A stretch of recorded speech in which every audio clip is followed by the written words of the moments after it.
Baruch atah Yahuwah, Eloheinu melech haolam, asher bakar banu mikol ha'amim, v'natan lanu et Torato. Baruch atah Yahuwah, noten haTorah. Amen. Blessed are you, Yahweh our Eluah, King of the universe, who chose us from all peoples and gave us his Torah, his instructions. Blessed are you, Yahuwah, giver of the Torah.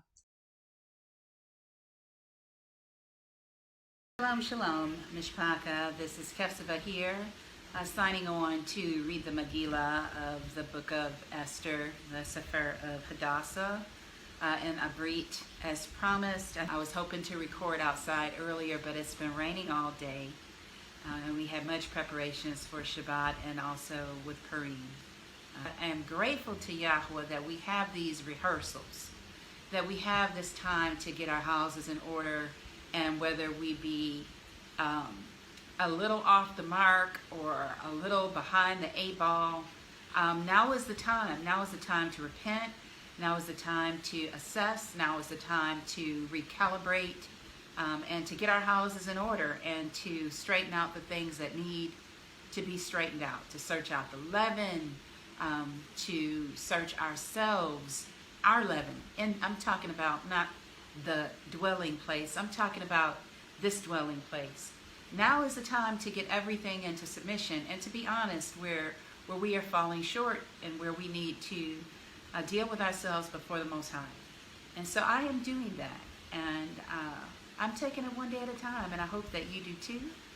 And I hope that you are able to just start, and regardless of what things the enemy may try to put in front of you to slow your course, that you would press on anyway, that you would continue to press forward, to press forward, to press forward, and to seek Yah while he may be found, and to allow him to make your path straight and to make your course smooth.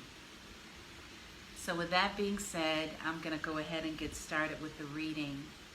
I've already said the prayers prior to this recording starting because my prayers before Yahweh are personal. Sometimes I do them on the recording for the benefit of the hearers, but tonight I wanted to go into personal prayer before Yahweh, and so I've done those off camera. And I'm going to go ahead and just get started with the reading of the Word. I am reading from the scriptures from Institute of Scripture Research, 1998 edition. Mine has fallen apart, as you can see. It's all off the binding, but that's okay. I'm not reading from the Sefer tonight. I actually favor the scriptures. I don't favor the Sefer. And so with that, I'm going to get started in chapter 1, and we'll go and see what Yahweh has to bring for us on this word, this Debar. And it came to pass in the days of Achashverosh. He is Achashverosh, who reigned from India to Cush, 127 provinces. In those days, when sovereign Achashverosh sat on the throne of his reign, which was in the citadel of Shushan, that in the 3rd year of his reign he made a feast for all his officials and servants. The power of Persia and Media, the nobles and the princes of the provinces were before him. When he showed the riches of his esteemed reign and the splendor of his excellent greatness for many days, 180 days. So this king got up and showed out, displaying the vast array of his material possessions, his wealth, his riches, what he had accomplished for 180 days. And when these days were completed, the sovereign made a feast lasting 7 days for all the people who were present in the citadel of Shushan, from great to small, in the courtyard of the garden of the sovereign's palace. So I want to highlight a couple things, not just things, but themes that we will see as we go through the book of Hadassah. One thing, or one theme, being this feast for 7 days, that the king, we will refer to him as the king. Some translations have his name recorded as Xerxes. If you go through the historical record, Xerxes was the king of Persia. You may be familiar from the movie 300. It's that historical time period. However, in I believe it's the Sefer and also in the scriptures, they record his name as Ahasuerus. But despite all that, we will just be referring to him as the king, because there is a theme when you look at the story of Hadassah that points us to our Heavenly Father as king and our position as his subjects, as his servants, as his body in relation to him. And you will see that modeled through the character of Mordecai and through the character of Hadassah or Esther. Her Persian name is Esther. Her Hebrew name is Hadassah. And as we know, she was a Hebrew who had been taken into, well, actually they were under occupation of Persia or under Persian rule. And so she took on a Persian name because she was hiding her identity. Like many of you are hiding your identity, but I won't get into that. As well, we also see the character of those who, those who are outside of the covenant of Yah and who are operating under the Ruach or spirit of the adversary, including the spirit of Edom, the spirit of Amalek, which is present through the behavior of Haman. Now, I wanted to get this recording done earlier because I was going to have some help. Traditionally, when the name of Haman is spoken, his name is blotted out. So you have booing and cragging and noise making, and I might make my own noise if I find something I can make some noise with. Stomping your feet and shouting, typically done by children or other people around during the reading of the Megillah or scroll of Esther. But I don't have anyone to make that noise for me today. Everyone is resting and taking their much needed rest this Shabbat. And so, but please feel free for you to make noise every time I say Haman's name so that his name is blotted out and not heard. So that'll be a good exercise for you and for your little ones when you read to them in your house. And so I will continue. I'm going to go back up to verse 2. Again, as we talk about the king, I want to keep in mind the theme of looking at the posture of the characters in this story as it relates to direction towards our King, Yahuwah El Shaddai. So in those days, when sovereign Ahasuerus sat on the throne of his reign, which was in the citadel of Shushan, that in the 3rd year of his reign he made a feast for all his officials and servants. The power of Persia and Media, the nobles and the princes of the provinces were before him. When he showed the riches of his esteemed reign and the splendor of his excellent greatness for many days, again 180 days, which culminated in a feast which was 7 days. And when I hear that culmination of that feast of 7 days, I'm immediately reminded of Sukkot. I'm reminded of Sukkot because it is the final celebration, that one of the 7 commanded feasts that we are to rejoice before Yahweh for 7 days, that represents the wedding feast of between the bride and the bridegroom, and the last great day, which is the 8th day. You have a 7-day feast of Sukkot, or also called Feast of Tabernacles, that ends with the 8th day feast, the last great day, or which is a new beginning, and that has to do with the eternal reign. And so I see kind of a counterfeit type of Sukkot here when I look at the fact that he is doing this egotistical display of his substance, his earthly substance, King Xerxes or King Ahasuerus, and culminating with this 7-day feast where he is displaying who he is and his greatness in the earth. So that's the juxtaposition there. So again, picking up at verse 5. And when these days were completed, the sovereign made a feast lasting 7 days for all the people who were present in the citadel of Shushan, from great to small, in the courtyard of the garden of the sovereign's palace. White and blue tapestries were fastened with cords of fine linen and purple on silver rods and marble columns. Again, I'm thinking of the curtains of the tabernacle. When I see this earthly kind of theme or picture that points to the eternal. I see the counterfeit versus the real. So again, we have white and blue tapestries were fastened with cords of fine linen and purple on silver rods and marble columns. The couches were of gold and silver on a mosaic pavement of porphyry, marble, mother of pearl, and black marble. And they served drinks in the golden vessels, and vessels being different from one another, with much royal wine, according to the hand of the sovereign. And drinking was according to the law. No one was compelled, for so the sovereign had ordered all the officers of his house that they should do according to each one's pleasure.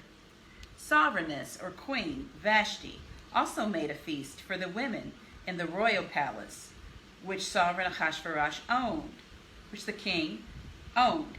On the 7th day, when the heart of the sovereign was glad with wine, he ordered Mehuman, Biztha, Harbona, Bigtha, and Abagtha, Zaphar, and Carcass, the 7 eunuchs who were in attendance in the presence of the sovereign Ahasuerus, to bring Queen Vashti, Sovereigness Vashti, before the sovereign with her royal crown, in order to show her loveliness to the people and the officials, for she was lovely to look upon. So the king had been partying for 180 days, plus 7 days, so 187 days. During this final week, he was drunk.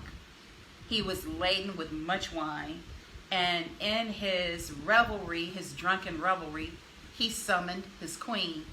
He wants his queen to come before the people and to parade her loveliness before the men of his court and his people.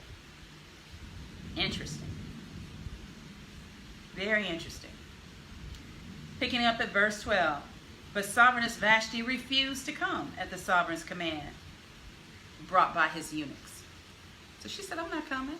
I'm not coming to parade my loveliness, whatever that means, whether it be a show of her beauty or whether it be a show of her great wealth, because he wanted her to bring her crown and to parade her loveliness. I've heard all sorts of things as to how far that goes, but I will not speculate. We just know that the king was drunk, and we know that in his drunken revelry, he summoned his queen to parade her beauty like a show horse in front of his court, and she refused. So also let us take note of the posture and the character of Vashti in comparison to Hadassah, and also in comparison to our own hearts and our own attitudes as to how we behave towards our king, our head, be it our husband or be it the Most High or both. So let's examine that as we look at these 2 women and as we look at these 2 men, the 2 women being Vashti and Hadassah, the 2 men being Mordecai and Haman. Boo! Haman. In relation to our king, or the king. Picking up verse 12. But Sovereigness Vashti refused to come at the sovereign's command brought by his eunuchs, and the sovereign was very wroth, and his rage burned within him.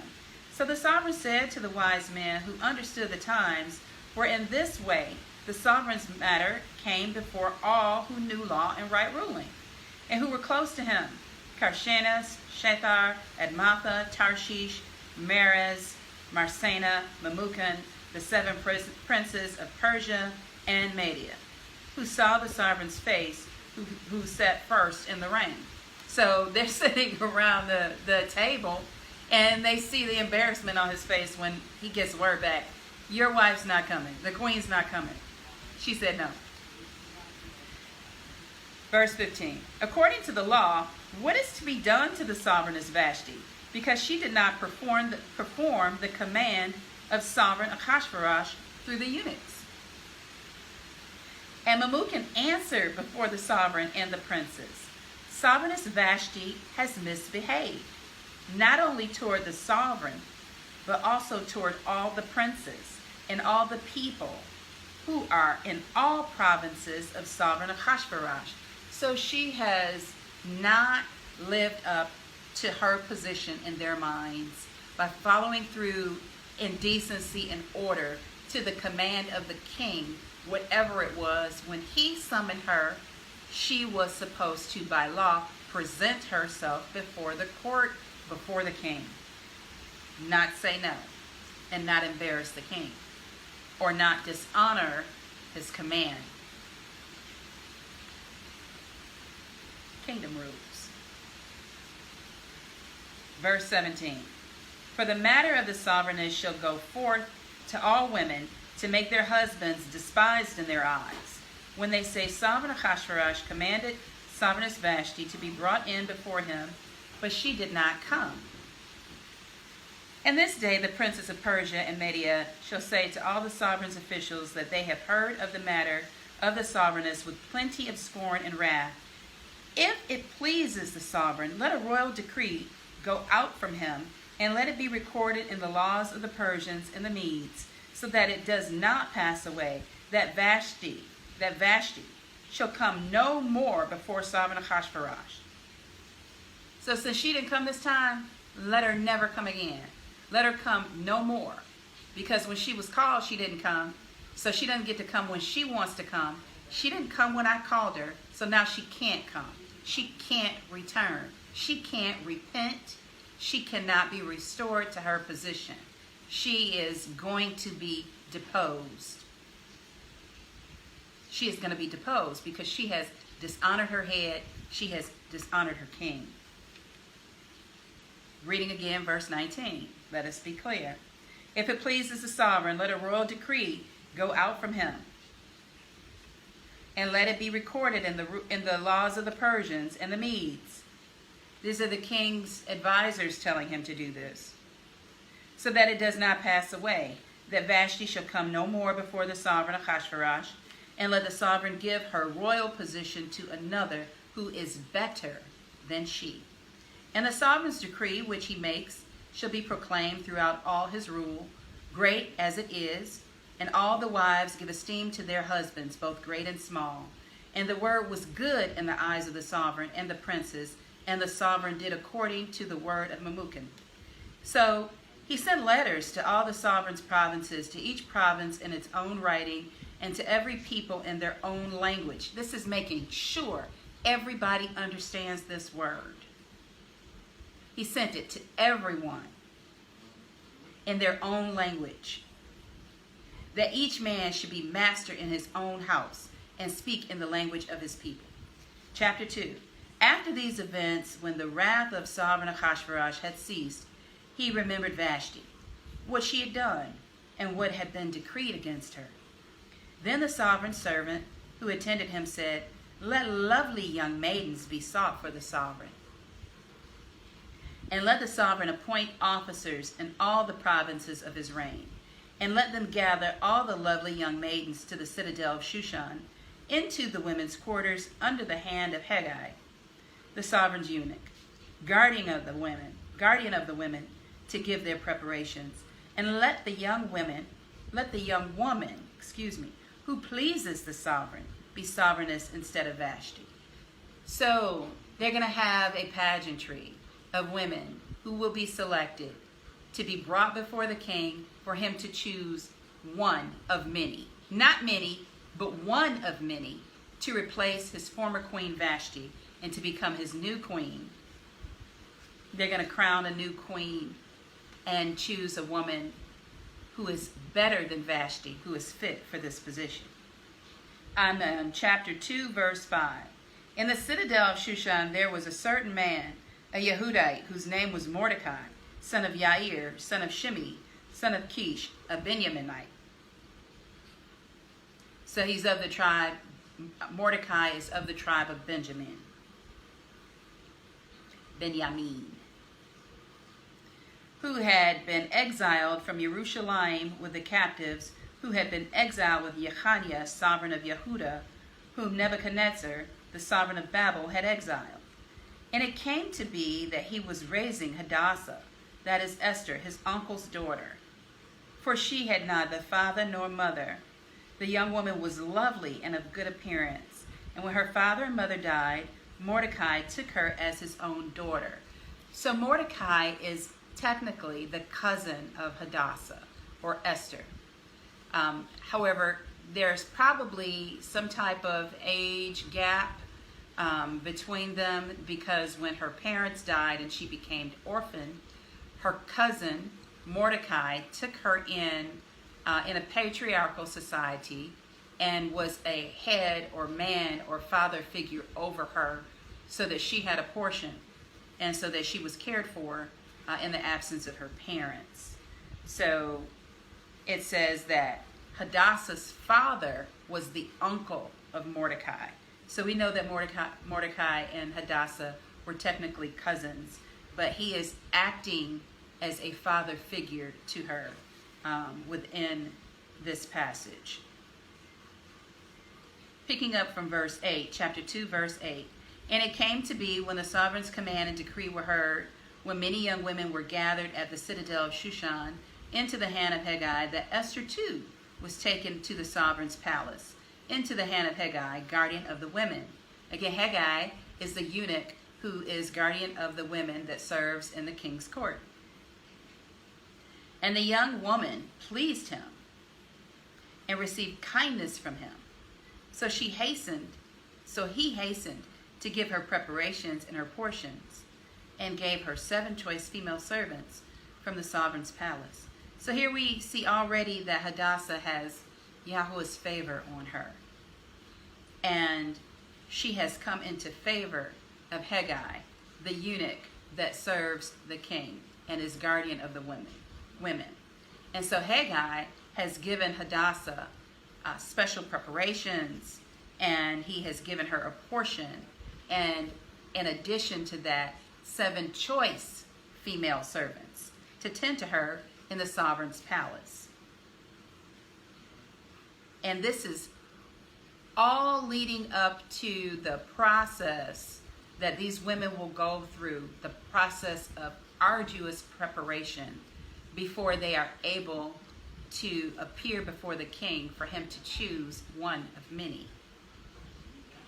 Keep that in mind. And keep in mind that Yasharal is a peculiar people chosen to be a nation of priests, to be loving epistles, loving books for Yahuwah to present before the world. One chosen of many to serve in a peculiar way for the redemption and the edification of all. And Yahuwah chose Yahusha, his lamb, to come through the line of Yahudah to be the propitiation of our sin, to deliver us to himself, to reconcile us to himself, kind of much like the foreshadowing we saw when I read the book of Hosea last week. And so keep those themes in mind as we go through and look at this bride selection process, and we examine ourselves and we consider Yahuwah's bride selection process. And I also want us to keep in mind, as we look at these themes, the 10 virgins. You had 5 wise, you had 5 foolish. The 5 foolish had lamps with no oil. The 5 wise had lamps with wicks trimmed, filled with oil, lit and ready, waiting on the bridegroom and waiting on the day of his coming without delay, without lack of preparation, without lack of discipline and and zealousness for him. They had all of that, where the five foolish were slow about being ready. And so as I bring this word to you 2 days later than I intended, I consider that very strongly. The admonition about not being slow to being ready, but to focus on being prepared. So I'm going to back up again. And I might do that quite a bit for emphasis as we kind of go through this word. And I may speed up in places also. I was at chapter 2, verse 10. Hadassah, or Esther, had not made known her people or her relatives, for Mordecai had commanded her not to make it known. So we had just finished up reading. Let me go back to chapter 9, because we had just finished up talking about how Haggai had given Esther a choice set of preparations and a choice position with 7 female servants to tend her in the king's palace. And then here we pick up at verse 10, that Esther had not made known her people or her relatives to Haggai, for Mordecai had commanded her not to make it known. And every day Mordecai walked about in the front of the courtyard of the women's quarters to learn of Esther's welfare and what is done to her. Now when the turn of each young woman came to go in to the sovereign Ahasuerus after she had completed 12 months, so you have a whole year of preparations, for she had completed 12 months according to the regulations for the women. For the days of their preparation were completed as follows: 6 months with oil of myrrh, and 6 months with perfumes, and with the preparations of women. So they didn't just go into the king all willy-nilly. They went into the king after 12 months of detailed preparations to be presented before the sovereign for him to choose. So please keep that in mind. Preparation, just like Mashiach was prepared before he offered himself up. We think about the woman with the alabaster flask of oil. We think about the gifts that the wise men brought at Yahushua's birth: myrrh, frankincense, and gold. And now we see these women being prepared for 6 months with oil of myrrh and 6 months with perfumes and preparations of women. Thus prepared, the young woman went to the sovereign, and whatever she asked for was given to her from the house of the women to take with her to the sovereign's palace. Reading 13 again. Thus prepared the young woman, we're talking about Esther specifically. She went to the sovereign, and whatever she asked for was given to take with her from the house of the women to the sovereign's palace. And in the evening she went, and in the morning she returned to the second house of the women, into the hand of Shah-Ashgaz, the sovereign's eunuch, guardian of the concubines. She would not come in to the sovereign again unless the sovereign delighted in her and called for her by name. So she took with her her choice of preparations to the sovereign's palace. She stayed there one night with the king, and then she left there and she went to the house where the concubines reside under the eunuch Shah-Ashgaz, and she stayed there, unable to return to the sovereign unless he specifically asked for her by name. And when the turn came for Esther, the daughter of Abihail, the uncle of Mordecai, who had taken her as his daughter, to come in to the sovereign, she sought no matter but what Haggai, the sovereign's eunuch, guardian of the women, advised. And Esther found favor in the eyes of all who saw her. And Esther was taken to sovereign Ahasuerus into his royal palace in the 10th month, which is the month of Tebeth, in the 7th year of his reign. And the sovereign loved Esther more than all the women, and she found favor and kindness in his eyes more than all the maidens, and he set the royal crown upon her head and made her sovereigness instead of Vashti. So the sovereign was pleased with Hadassah, and he loved her, and he loved her only. And the sovereign made a great feast, the feast of Esther, for all his officials and servants, and he proclaimed a release in the provinces and gave gifts according to the means of a sovereign.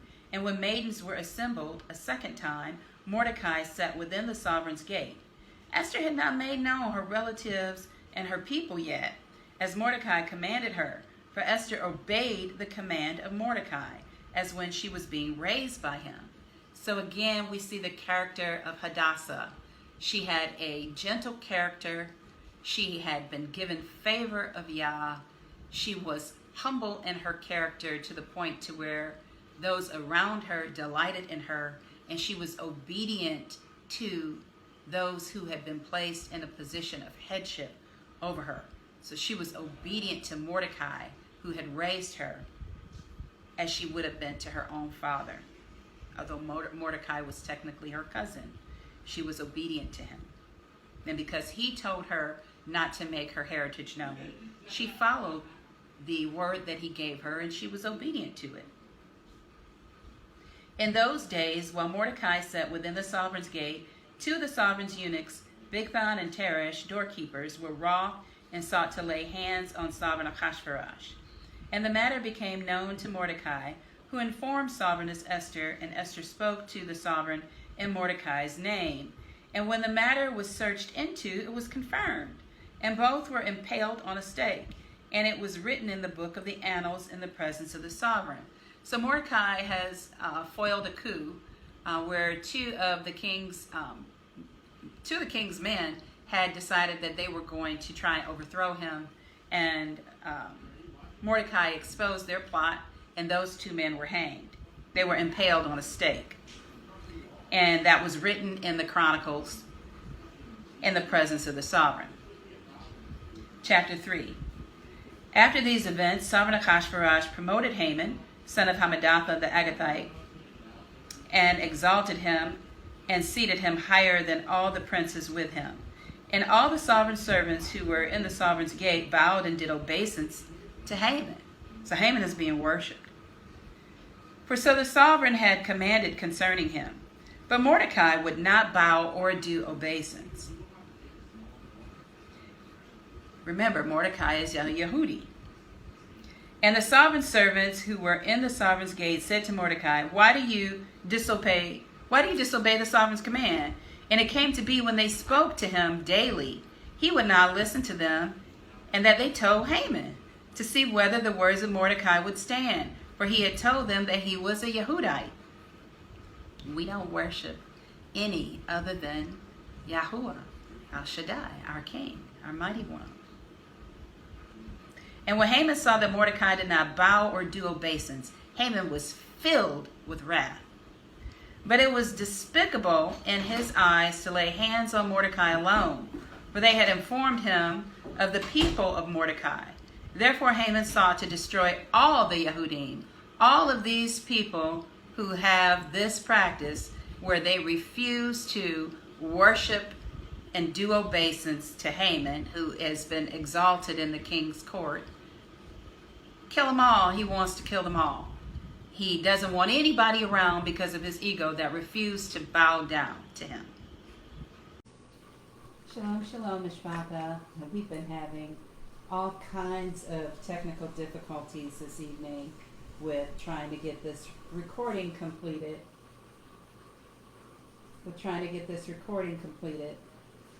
So I appreciate your bearing with me, but we're going to pick up with part 2. I am reading from the book of Esther, chapter 3, starting at verse 7, and I intend to get through chapter 10 tonight. So I thank you for bearing with me. Again, picking up chapter 3, verse 7.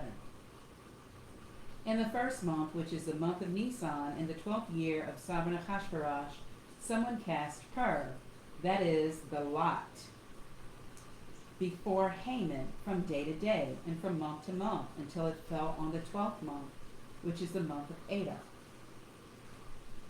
Haman then told sovereign Ahasuerus, There is a certain people scattered and dispersed among the people in all the provinces of your reign, whose laws are different from all people. And they do not do the sovereign's laws. Therefore it is not in the sovereign's interest to let them remain. If it pleases the sovereign, let a decree be written to destroy them, and let me pay 10,000 talents of silver to bring it to the sovereign's treasuries. He wants to pay 10,000 talents of silver into the hands of those who are going to do the work to bring it into the sovereign's treasuries. So let's back up for a second here. So we see that Haman has put together a plot to destroy the Yahudim because Mordecai, the Yehudi, does not do obeisance to Haman. He won't bow down and worship him, and because Mordecai won't bow down and worship Haman, who has been exalted in the king's court, then Haman, boo Haman, Haman wants to destroy Mordecai and all the people of the culture that he knows are like Mordecai and follow the commands of the Most High, that follow the ways of Mordecai, that are peculiar like Mordecai. So what good are these people? Because they do not follow the order to bow down and do obeisance to me. What good are these people? What ego, what arrogance, right? But so now he has come before the king, and he says to him, not only do I want to get rid of them, but we're going to pay people to do the work of destroying, of slaughtering these people. We're going to pay them 10,000 talents in order for them to destroy the Yehudi. So when I hear this, and I hear that this is coming, this decree came forth in the month of Nisan. Not only is it coming forth in the month of Nisan, which is the month that is the memorial of our release from captivity from Mitzrayim, from Egypt. It is the month that proclaims the year of our release. It is the beginning. It is the head of the year. It is the time when Yahweh makes all things new. And so during this time, someone casts the pearl which is the lot, that falls on the 12th month, which is the month of Adar. That's when the destruction is going to happen. That's when it's decreed to happen. But when that process began, that happened in the month of Nisan. And not only did it happen in the month of Nisan, but it happened on the 12th day. So 2 days before Pesach. So you have a parallel here. You have Haman, boo, over here plotting to destroy the Yehudim 2 days before the memorial of the release of the captives. You have the Yehudi preparing to celebrate their freedom in Yah and their deliverance from bondage and their life in Yah being preserved. So those two things are happening. Okay, so let me continue. I am in chapter 3, verse 9. If it pleases the sovereign, let a decree be written to destroy them, and let me pay 10,000 talents of silver into the hands of those who do the work, to bring it into the sovereign's treasuries. And the sovereign took his signet ring from his hand and gave it to Haman, son of Hammedatha the Agagite, the enemy of the Yahudim. And the sovereign said to Haman, the silver and the people are given to you to do with them as seems good to you. And the sovereign scribes were called on the 13th day of the month. And the decree was written according to all that Haman commanded, to the viceroys of the sovereign, and to the governors who were over each province, and to the officials of all people, to every province according to its writing, and to every people in their language. So they started this on the 12th. The scribes have come in to record it on the 13th of Nisan. So again, this is the day before Pesach that they are codifying this decree to eliminate, for genocide of the Yehudi. It was written in the name of the sovereign Achashverosh and sealed with the sovereign signet ring. And the letters were sent by the runners into all the sovereign's provinces to cut off, to slay, and to destroy all the Yahudim, both young and old, little children, women, in one day, on the 13th day of the 12th month.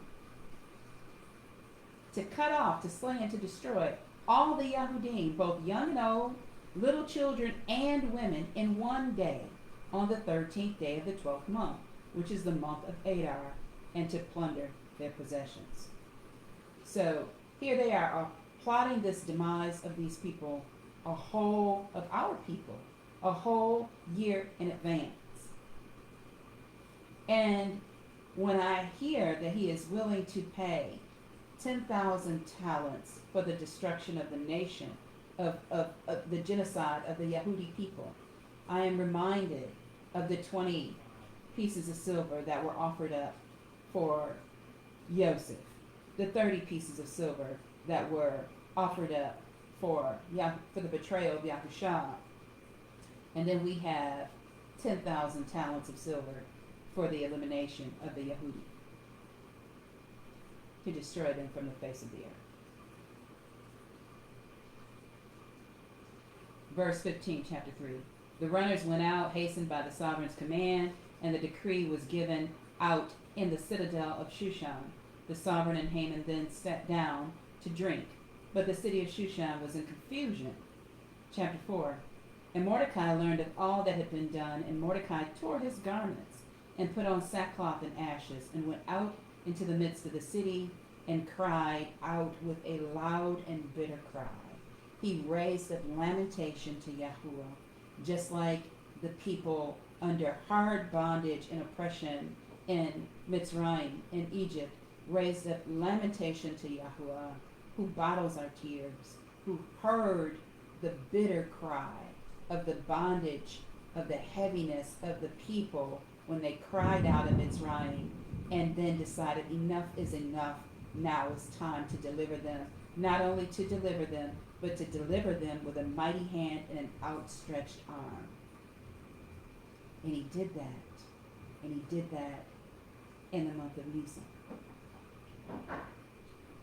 And so here we have Mordecai now raising up a lamentation, a loud and bitter cry to Yahuwah. And he went up to the front of the sovereign's gate, for no one might enter into the sovereign's gate wearing sackcloth. And in every province where the sovereign's command and decree came, there was great mourning among the Yahudim, and fasting and weeping and wailing, and many lay in sackcloth and ashes. And I am reminded of the bitter cry of Rachel, who would not be comforted because her children were no more, when she cried out to Yahuwah. And Yahuwah hears our cry now. And so for those who are opposed to us keeping the remembrance of Purim and understanding and evaluating the posture of Hadassah, the posture of Mordecai, I would urge you to reconsider, because it is so necessary and so important for us to take in these themes at such a time as this, as we are preparing our hearts and our minds to enter into the ark with Yahuwah, to close the door and to remember that death has passed over, and to be kodesh unto him, to be set apart unto him, and to be prepared for his return. Because the bridegroom comes. Our King is coming. He's coming for a bride without spot or blemish or wrinkle. He is coming for the one who has her lamp filled with oil, her wick trimmed, and is lit on fire, awaiting his presence. That's who he's coming for. And for those who are slack concerning his promise, those are the ones who will be left out. So let us consider it. And Esther's young women and eunuchs came and told her, and the sovereigness was deeply pained. And she sent garments to Mordecai to wear, and to take away the sackcloth from him. But he refused. And Esther called Hathach, one of the sovereign's eunuchs, whom he had appointed to attend her, and she gave him a command concerning Mordecai to learn what and why this was. So Esther's trying to understand, why is Mordecai in sackcloth and ashes? Why is he lamenting?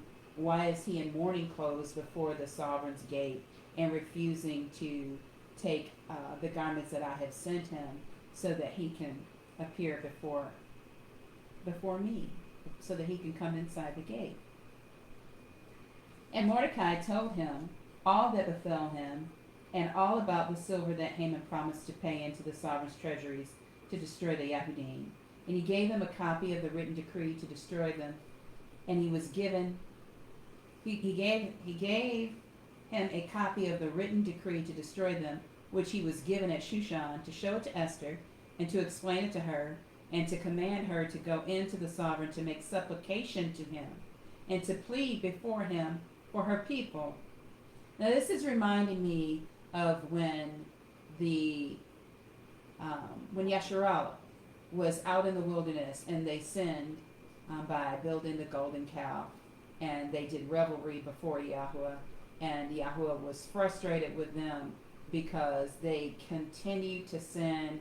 They continued to sin after that by complaining about wanting cucumbers and being thirsty and being brought out there to die, and constantly whining and whining and whining about their time in the wilderness, although they were having to basically be held accountable for the revelry they did at the mountain while they were waiting on Moshe to bring down the Devarim, the word of Yahuwah, the Decalogue, the Ten Commandments.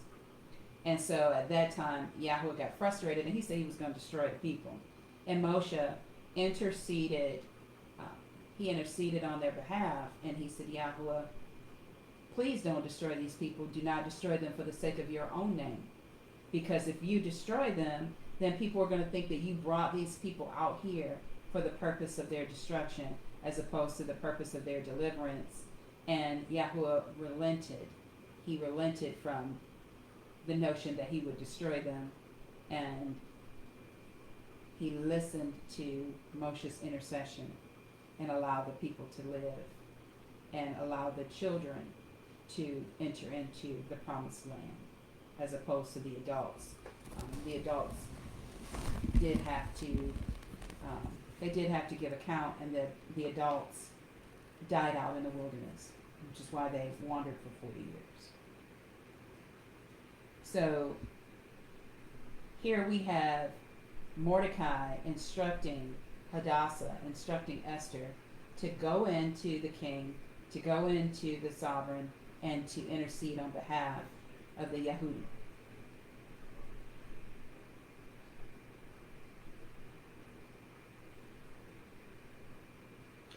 I'm going to go and pick up from verse 10. And Esther spoke to Hathach and gave him a command for Mordecai. Verse 9, And Hathach came and told Esther the words of Mordecai, and Esther spoke to Hathach and gave him a command for Mordecai. All the sovereign servants, and the people of the sovereign's provinces know that any man or woman who goes into the inner court to the sovereign who has not been called, he has but one law to be put to death, except the one to whom the sovereign holds out the golden scepter, who then shall live. But I have not been called to come into the sovereign these 30 days. This is what Esther is saying. And they declared to Mordecai the words of Esther. And Mordecai commanded them to answer Esther, do not think within yourself to escape in the sovereign's palace any more than all the other Yahudim. For if you keep entirely silent at this time, relief and deliverance shall arise for the Yahudim from another place, while you and your father's house will perish. And who knows whether you have come to the reign for such a time as this? Who knows if you have come to the reign, if you have been positioned in this place for such a time as this? These are Mordecai's words to Hadassah. Don't think that you're going to escape because you're sitting up as queen in the palace. Don't think that you're going to escape this decree to destroy the people because of where you are positionally.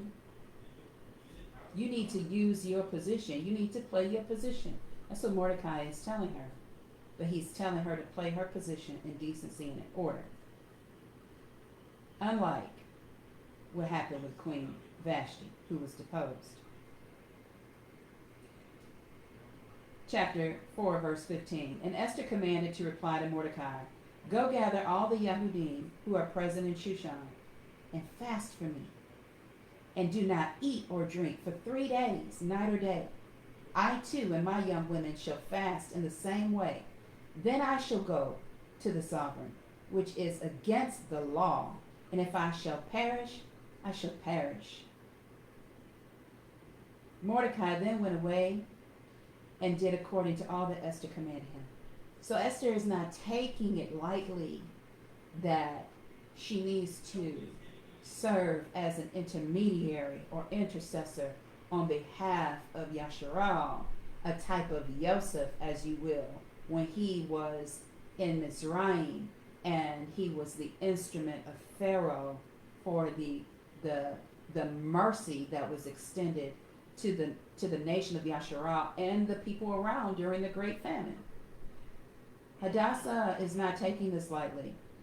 So she tells Mordecai, okay, I hear you. I may be here for such a time as this. So let me do this.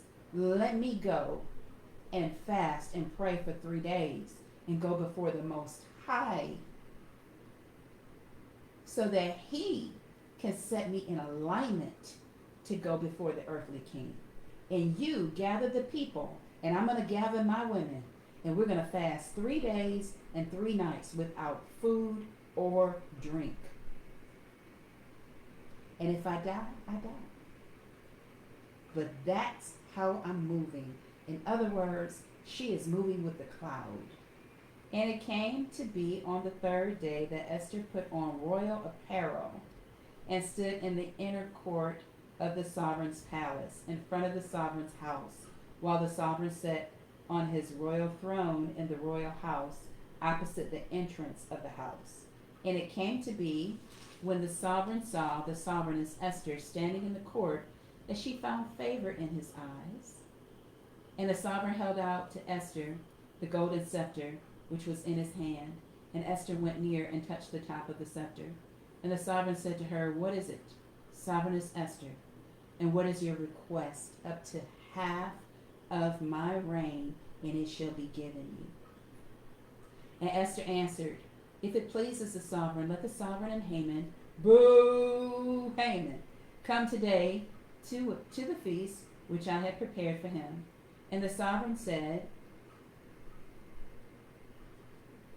get Haman at once to do as Esther has said. Then sovereign and Haman went to the feast which Esther had prepared. And sovereign said to Esther at the feast of wine, what is your petition? And it is given to you. And what is your request? Up to half my reign, and it is done.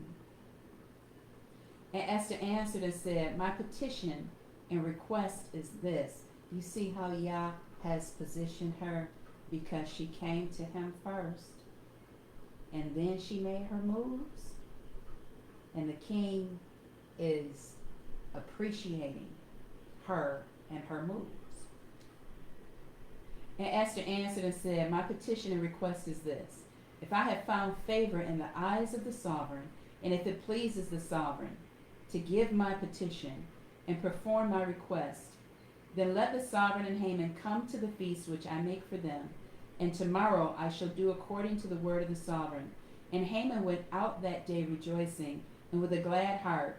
But when Haman saw Mordecai in the sovereign's gate, and he did not stand or tremble before him, he was filled with wrath against Mordecai.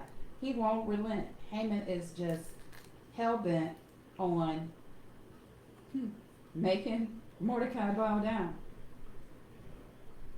And if he won't bow down, then, like the Red Queen, off with his head, right? Okay. And so Verse 9. And Haman went out that day rejoicing and with a glad heart. But when Haman saw Mordecai in the sovereign's gate, and that he did not stand or tremble before him, he was filled with wrath against Mordecai. But Haman himself held himself in, and came to his house, and sent and called for his friends and Zeresh his wife.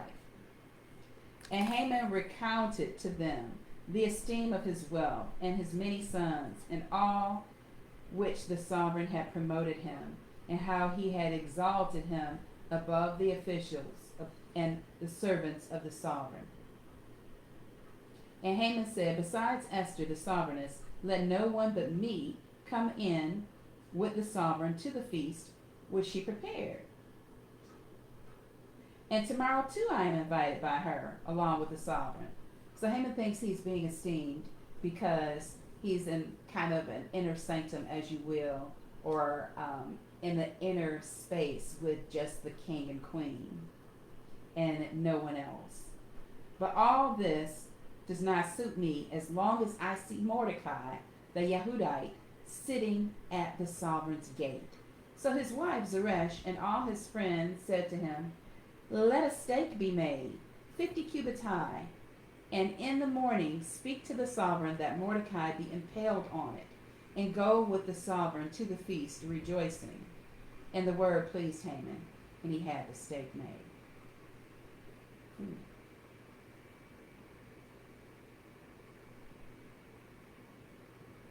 He wants to impale Mordecai on the stake. Chapter 6. And on that night, the sleep of the sovereign fled, and he commanded to bring the book of the records of the annals. And they were read before the sovereign, and it was found written that Mordecai had told of Bigthana and Teresh, two of the sovereign's eunuchs, the doorkeepers who had sought to lay hands on the sovereign Ahasuerus, on King Xerxes. Then the sovereign said, what has been done in value or in greatness to Mordecai for this? So the king can't sleep. He calls for the chronicles, the book of records, the sephers, to be brought out. And so he's reading through them because he can't sleep. And then he realizes that Mordecai has not been honored or esteemed for having saved the sovereign's life by uncovering and exposing the coup to overthrow the reign of King Xerxes. Verse 4. And the sovereign said, who is in the court? Now Haman had come into the outer court of the sovereign's palace to speak to the sovereign, to impale Mordecai on the stake that he had prepared for him. And the sovereign's servant said to him, look, Haman is standing in the court. And the sovereign said, let him come in. You see how y'all line things up? So here comes Haman prepared to bring an evil report, thinking of Balak, before the king on behalf of Mordecai, or in regard to Mordecai. And Yahweh has brought a remembrance of Mordecai prior to Haman bringing this evil report. So no weapon formed against Mordecai can prosper, because Yahweh has brought a remembrance of Mordecai before the king. A remembrance of Mordecai's virtue, of his character, his service to the king.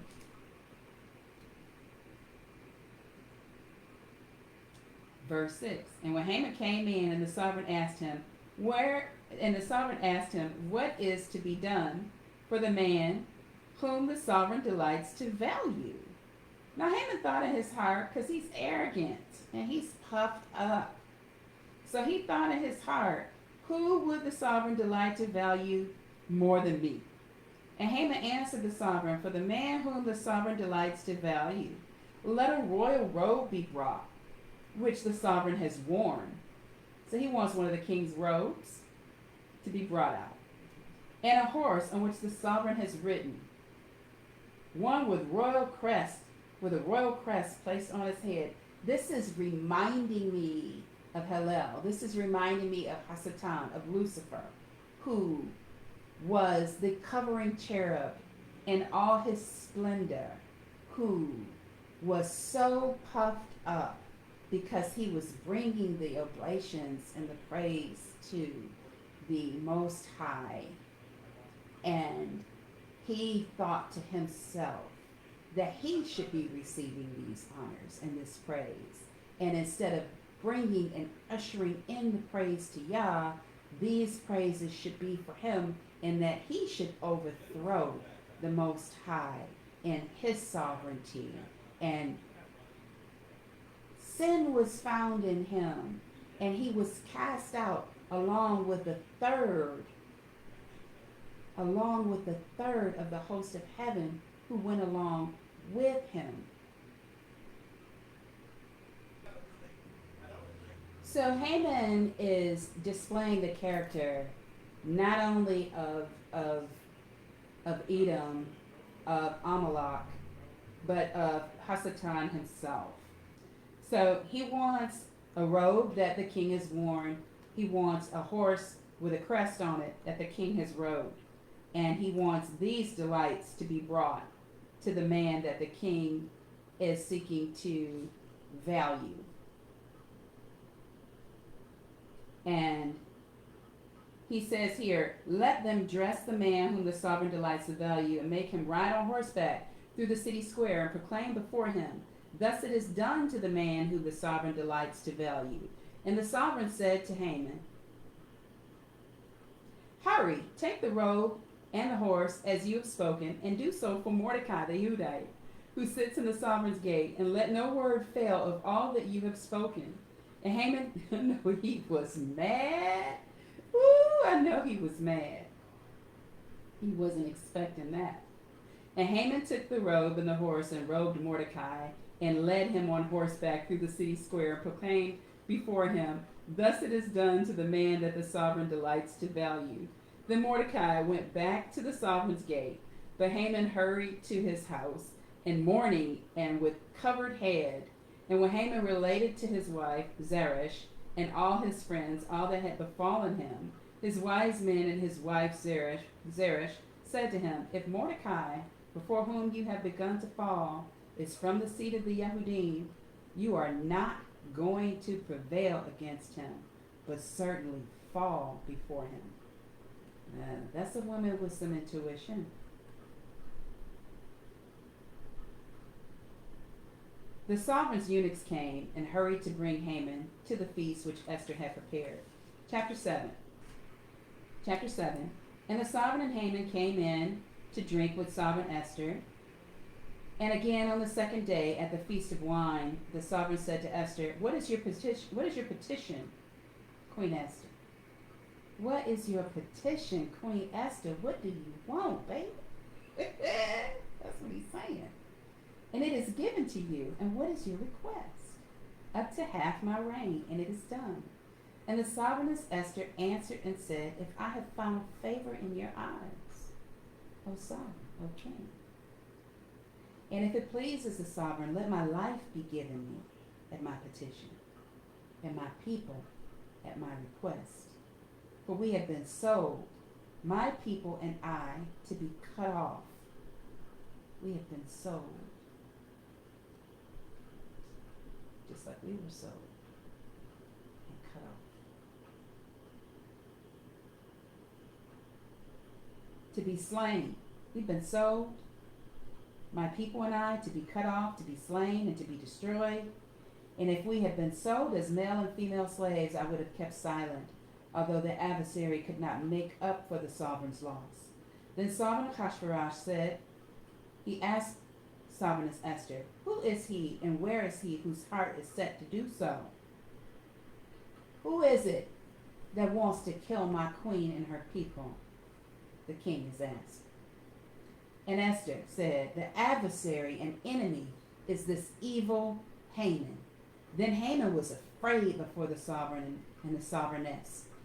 And the sovereign, arising in his wrath from the feast of wine, went into the palace. He went into the palace garden. He is arising from the feast of wine. And wine is symbolic of the blood. Pay attention. So he goes into the garden. The king arises and goes into the garden. What king went into the garden? He went into the garden. I'm reminding of Yahushua when he went into the garden to pray before he offered himself up. So many themes. Don't miss them.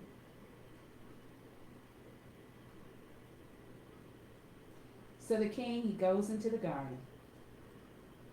And Haman remained before the queen Esther, pleading for his life, for he saw that evil had been decided against him by the king. And when the king returned from the palace garden to the place of the feast of wine, Haman was fallen on the couch where Esther was. So Haman has fallen on the queen. He has his body on her. What? So when the king comes in from the garden, Haman is on the couch where Esther is. He is fallen on the queen. And the king says, also to ravish the sovereigness while I am in the house. So you're going to ravish, you're going to try to defile my woman, my queen, while I'm here in the house, in my house. You're talking about my enemies, but you want to defile my queen. You have violated my queen in my presence. Some audacity. As the word left the sovereign's mouth, they covered Haman's face. And Harbona, one of the eunuchs, said to the sovereign, also, see the stake, 50 cubits high, which Haman made for Mordecai, who spoke good on behalf of the sovereign, is standing at the house of Haman. And the sovereign said, impale him on it. And they impaled Haman on the stake that he had prepared for Mordecai, and the sovereign's wrath was abated. On that day, Sovereign Ahasuerus gave the queen Esther, the sovereigness Esther, the house of Haman, the adversary of the Yahudim, and Mordecai came before the king, for Esther had explained what he was to her. So now Esther has revealed her identity, and she has revealed her relationship to Mordecai, to the king.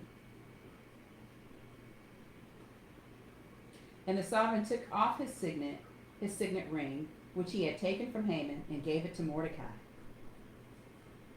Humble yourself in the sight of Yahuwah, and he shall establish you. He shall lift you up. So now Mordecai is being established by Yahuwah, and the honors that Haman sought for himself, Yahuwah has turned the king's heart, because he holds the king's heart in his hand, and he turns it which way he will. He has turned the king's heart now to value Mordecai, and Mordecai has been given the possession of Haman's house that was given to Esther. Esther gave it to Mordecai. Backing up verse 2 again. And the sovereign took off the signet ring which he had taken from Haman and gave it to Mordecai. So Mordecai also now has Haman's former position. And Esther appointed Mordecai over the house of Haman. And Esther spoke to the sovereign again and fell down at his feet and begged him with tears to put an end to the evil of Haman the Agagite and his plot which he had plotted against the Yahudim. And the sovereign held out the golden scepter towards Esther. She is received again and again and again. And Esther arose and stood before the sovereign and said, if it pleases the sovereign, and if I have found favor in his sight, and the matter is right before the sovereign, and I am pleasing in his eyes, let it be written, to bring back the letters, the plot by Haman, son of Hammedatha the Agagite, which he wrote to destroy the Yahudim, who are in all the sovereign's provinces. For how could I bear to see the evil coming to my people? Or how could I bear to see the destruction of my relatives? So she is taking the mantle of intercession.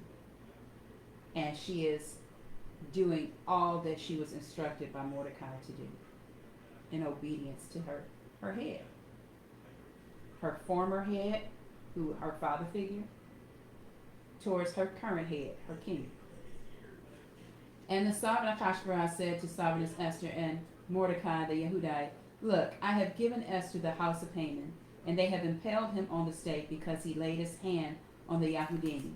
Now you write on behalf of the Yahudim as it pleases you in the sovereign's name, and seal it with the sovereign's signet ring. For a letter which is written in the sovereign's name and sealed with the sovereign's signet ring, no one turns back."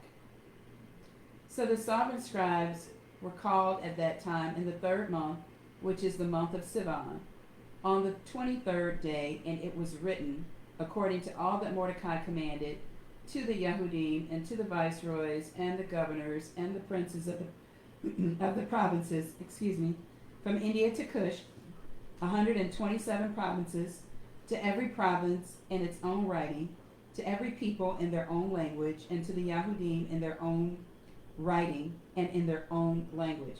Again, making sure we have clarity of understanding here. And he wrote in the name of the sovereign Ahasuerus and sealed it with the sovereign signet ring, and sent letters by the runners on horseback, riding on royal horses bred from speedy mares. So they made haste to bring this word of deliverance, that the sovereign has granted to the Yahudim who were in every city to be assembled and to stand for their lives, to cut off, to slay, and to destroy all the power of the people or province that would distress them, little children and women, and to plunder their possessions. On one day in all the provinces of sovereign Ahasuerus, on the 13th day of the 12th month, that's the 13th of Adar, which is the month of Adar, the copy of the writing to be made law in every province was announced to all the people, so that the Yahudim would be ready on that day to be avenged on their enemies. The runners, riding on royal horses, went out, hastened, and pressed on by the sovereign's command. And the decree was given out of the citadel of Shushan. And Mordecai went out from the presence of the sovereign, wearing royal garments of blue and white, with a great crown of gold and a garment of fine linen and purple. And the city of Shushan rejoiced and was glad. For the Yahudim there was light and gladness and joy and value. For the Yahudim there was light and gladness and joy and value. I had to say that twice. And in every province and in every city where the sovereign's command and decree came, the Yahudim had joy and gladness, a feast and a good day, and many of the people and the land were becoming Yahudim, for the fear of the Yahudim had fallen upon them. So again, now they have converts. They have converts just like the nation of Yasharal had converts when they came out of Mitzrayim. Many of the Egyptians saw the battle, and they saw the mighty hand of Yahweh, and it's your Elohim is Elohim, not these gods of wood and stone, but the Elohim, Yahweh El Shaddai, the Most High Yah, is your mighty one. I'm going with you. Just like I think of Rahab when she decided to be converted into the nation. I think of Ruth. So we have, again, converts because of the mightiness, the exploits that Yahweh has done on behalf of the people. And that's his desire. His desire is that none should perish, but that all will come to repentance. So here we are, in chapter 9. And in the 12th month, that is the month of Adar, on the 13th day, when the sovereign's command and his decree came to be done, on that day the enemies of the Yahudim had waited to overpower them. It turned around. It was turned around. So these people have been paid these 10,000 talents of silver. They're waiting to overpower the Yahudim, but Yah said not so. It turned around so that the Yahudim overpowered those who hated them.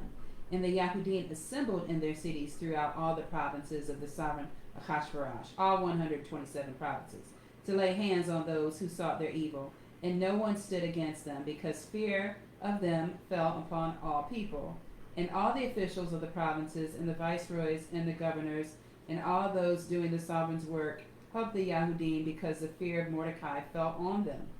For Mordecai was great in the palace of the sovereign, and his report spread into all the provinces.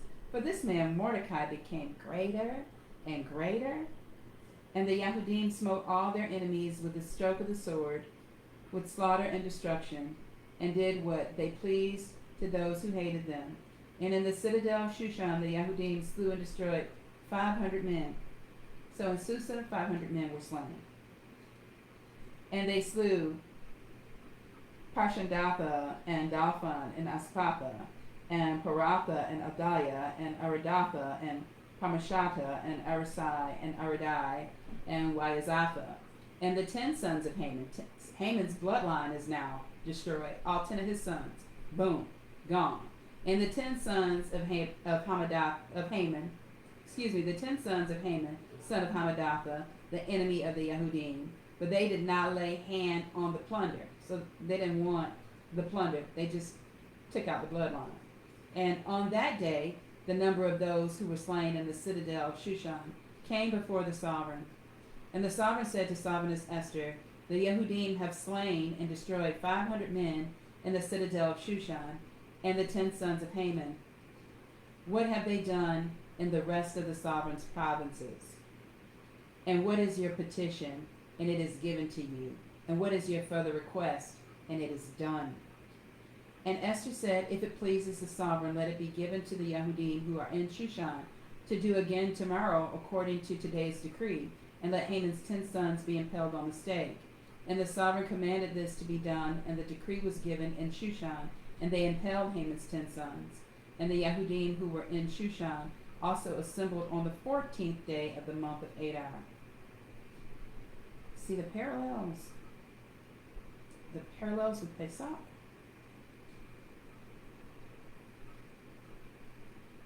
Verse 15, and the Yahudim who were in Shushan assembled on the 14th day of the month of Adar, and they slew 300 men at Shushan.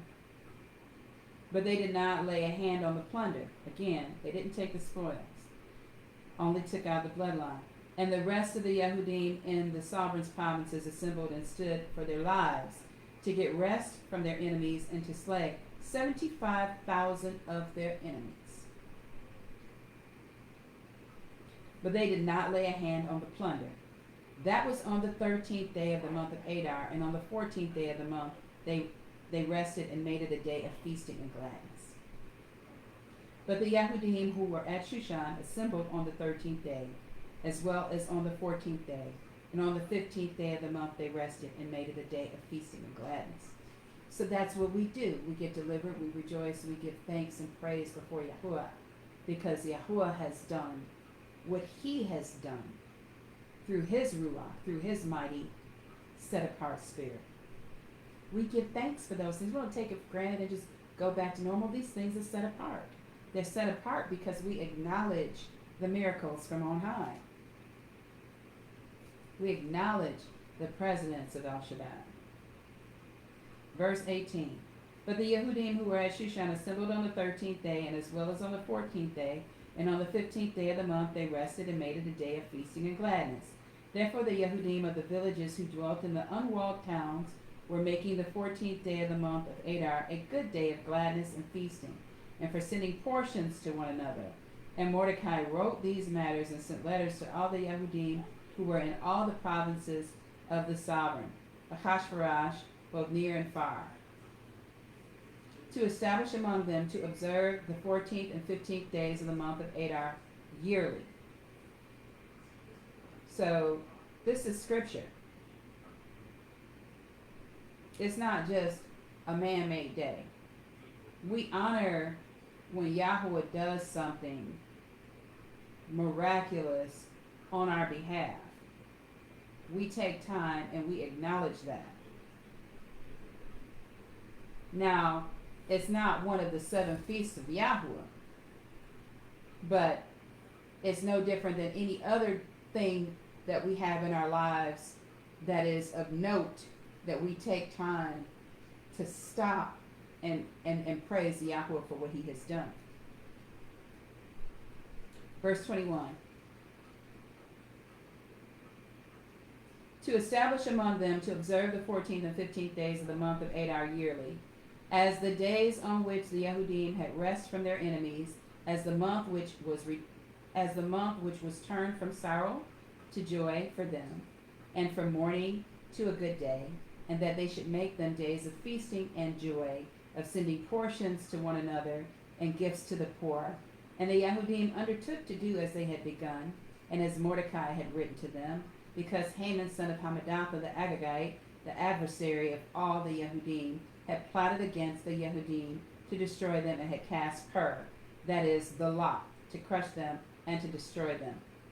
Big mouth, the head with big mouth. We know that the Pur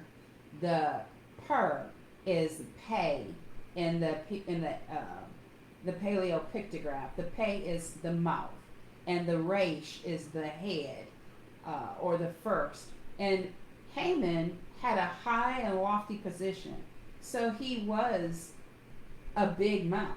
He was a mouth of headship that sought to destroy the people of the Most High.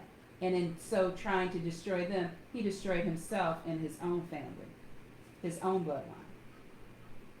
That's a lesson. So when you seek out to do ill against someone else, it returns on your own head. That's what happened to Haman. Verse 23, and the Yahudim undertook to do as they had begun, and as Mordecai had written to them, because Haman son of Hammedatha the Agagite, the adversary of all the Yahudim, had plotted against the Yahudim to destroy them, and had cast Pur, that is, the lot, to crush them and to destroy them. But when she came before the sovereign, he commanded by letter that his evil plot, which Haman had plotted against the Yahudim, should return on his own head, and that he and his sons should be impaled on the stake. Therefore they called these days Purim, lots, after the name Pur. Therefore, because of all the words of this letter, what they had seen concerning this matter, and what had come upon them, the Yahudim established and imposed it upon themselves and upon their seed, and all who should join them, that without fail they should observe these 2 days every year according to their writing at their appointed time, and that these days should be remembered and observed throughout every generation, every clan, every province, every city, and that these days of Purim should not fail from among the Yahudim, and that the remembrance of them should not cease from their seed. And the sovereigness Esther, the daughter of Abihail, with Mordecai the Yehudite, wrote with all authority to confirm this second letter about Purim. And Mordecai sent letters to all the Yahudim and to the 127 provinces of the reign of Hashverosh, words of peace and truth, words of shalom and amat, to establish these days of Purim at their appointed times, as Mordecai the Yehudite and the sovereigness Esther had established for them. We do obey the laws of the land, don't we? Isn't that part of our understanding from Scripture? And so they established this as law of the land. Just like we obey the laws of this land unless they are in conflict with what we are commanded of Yahweh. So it is good. It is told. It is functional. Again, verse 31. So these words of peace and truth are being established. These days of Purim at their appointed times, as Mordecai the Yehudite and the sovereigness Esther had established for them, and as they had established for themselves and their seed concerning matters of their fastings and lamenting. And the decree of Esther established these matters of Purim, and it was written in the book. And the sovereign Ahasuerus, King Xerxes, laid compulsory labor on the land and the islands of the sea, and all the acts of his power and his might, and the exact account of the greatness of Mordecai, with which the sovereign made him great, are they not written in the book of the annals of the sovereigns of Media and Persia? For Mordecai the Yehudite was second to sovereign Ahasuerus, just like Joseph was second to Pharaoh, just like Daniel was second to Nebuchadnezzar. See these things? But Mordecai the Yehudite was second to Sovereign Achashverosh and great among the Yahudim and pleasing to his many brothers, seeking the good of his people and speaking peace to all his seed. Allow Yahuwah. That was a challenging word to bring forth. So much to unpack with that. I'm so grateful to be able to have been able to bring it. And I want to close this out with prayer and just praise Yahuwah for all that he has done with his blood and all that he has done on our behalf and for the witness of his loving kindness towards us. Thank you, Heavenly Father, for turning your face towards us. I thank you for the witness of your word. I thank you, Abba Yah, for everyone who has been able to listen, for everyone who will hear, that you would open up the hearing and the heart to understand, Abba Yah. And I just praise you and I lift your name on high. Baruch atah Yahuwah Eloheinu melech haolam, asher natan lanu Torah amat, nata b'tachenu b'chei olam, nata b'tachenu, excuse me. Baruch atah Yahuwah noten ha-Torah. Amen. Thank you, Abba Yah, and blessed are you, Yahuwah, for your Torah of truth, for everlasting life in our midst, and for giving us your word of truth. In the name of Yahushua, our sovereign, our mighty one, Allah Yahuwah, let it be so. Thank you. Shalom.